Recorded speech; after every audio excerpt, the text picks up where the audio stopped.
Revolutionary greetings, comrades.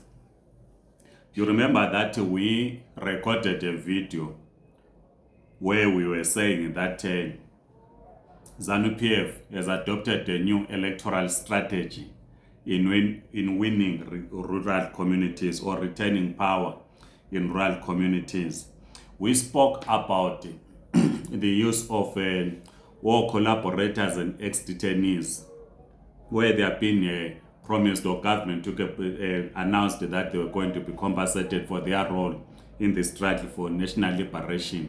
And in the video, we did say that meetings are convened by the ZANU-PF political leadership, and the ex-detainees and the war collaborators are being asked to establish political cells in communities.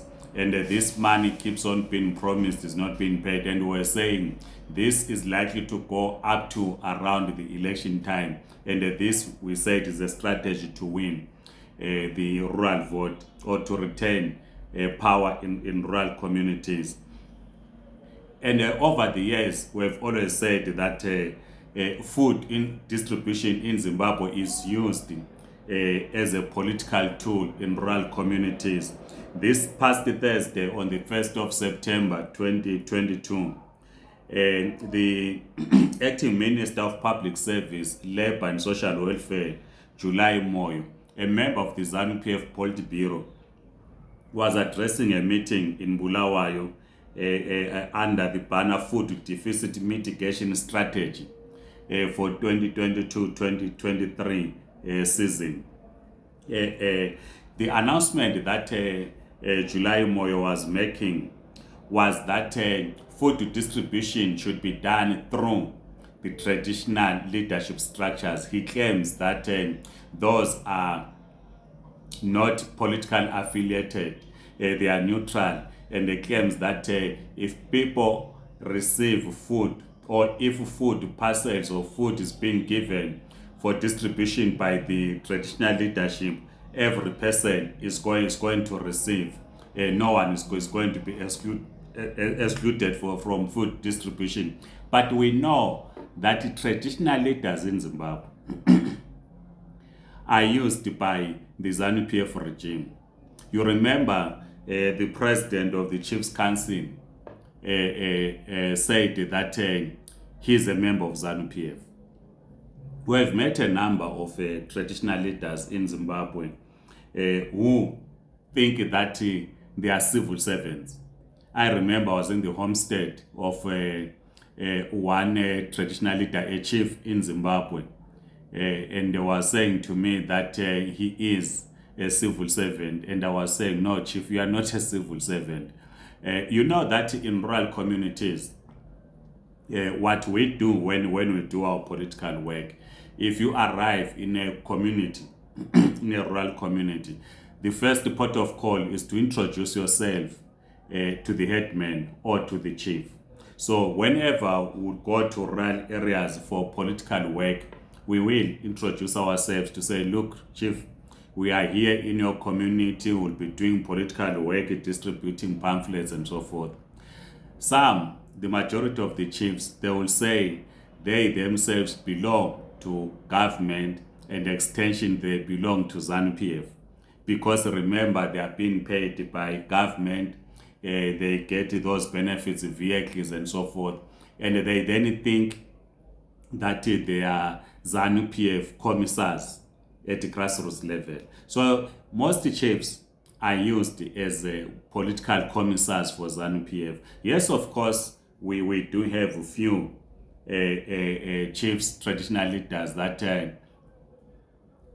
would not want to be associated with any political party for that matter, but they are very few, but the majority they are. So when July Moyo says food distribution should be done through traditional structures, where NGOs will have to submit their food donations to traditional structures, it simply means that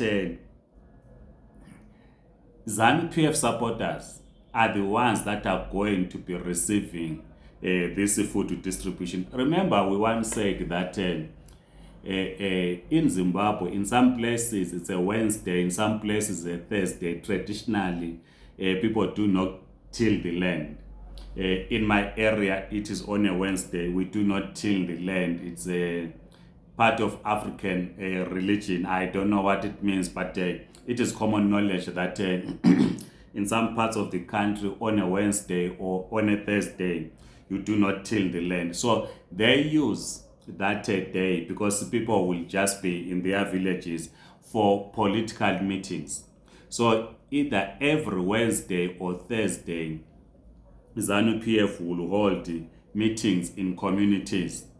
And the sales secretary for ZANU PF will be recording every person that comes to the meeting.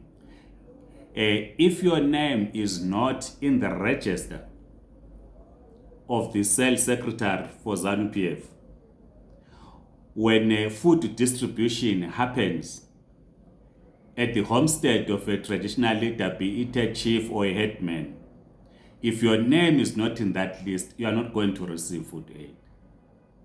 That's what happens. So because people know in rural communities that you need to be, not only to be in that list, but you need to attend meetings of ZANU PF for you to be in the list, so that when food donated by NGOs and everyone else arrives, you will also become a beneficiary. When we get closer to the farming season, when they distribute farming inputs, you must be a beneficiary if you are in the list. If you are not in the list, you will not receive. So with this poverty that is in rural communities, food distribution becomes a key political tool to win votes. It is expected that a government is going to provide relief to about 3.8 million people. By the way, this food distribution, now because of poverty, it also happens in some parts of urban areas or peri-urban areas. I've seen in Bulawayo some people receiving the food donation from government. And also it is the structures of the party ZANU PF that oversee the distribution. During the inclusive government from 2009 to 2013, I was full-time in Zimbabwe from 2011, where I was part of the team that worked to implement the global political agreement as signed on the 15th of September 2008.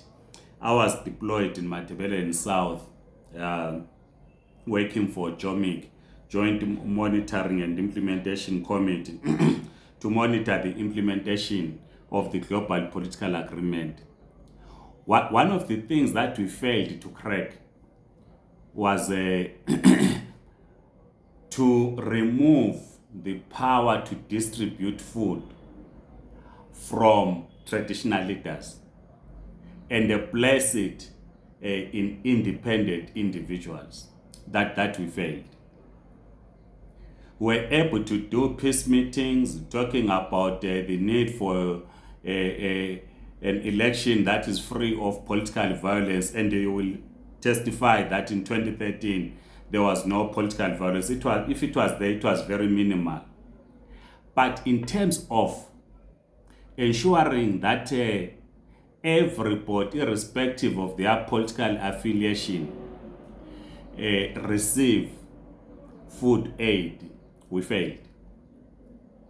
So when the bags of food donated get to the homestead of a traditional leader, it is the ZANU PF local leadership that will be sitting on the top table. They will be carrying the list,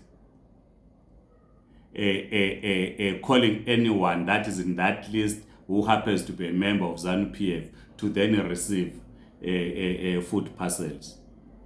So that is a strategy of rigging elections, because elections are not rigged in the mail at a polling station. You use food aid, which is ZANU-PF is using, food relief program, to use it as a political tool to retain political power in 2023. Remember that you have more rural constituencies than in urban. So if ZANU-PF wins all the rural constituencies, they will be able to form the next government. So the question, therefore, as we conclude, what can be done to ensure that food distribution is not used as a political tool?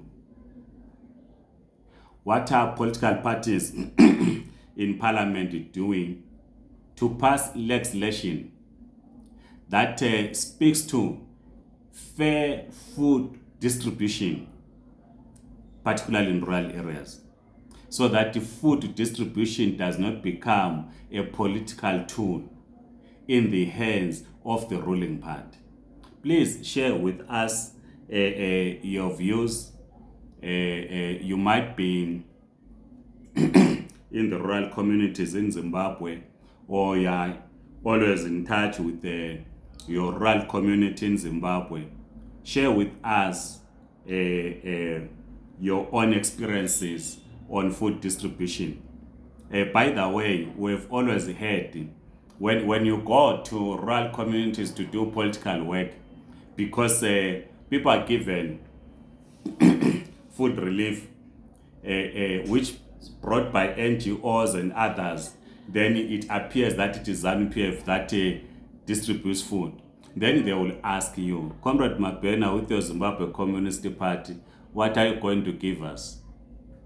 I've heard many political parties complaining, not really complaining, but this is what people then raise in communities to say, okay, you want us to be members of your political party. ZANU-PF gives us food. So if we belong to your political party, are you going to also give us food? Remember, I've said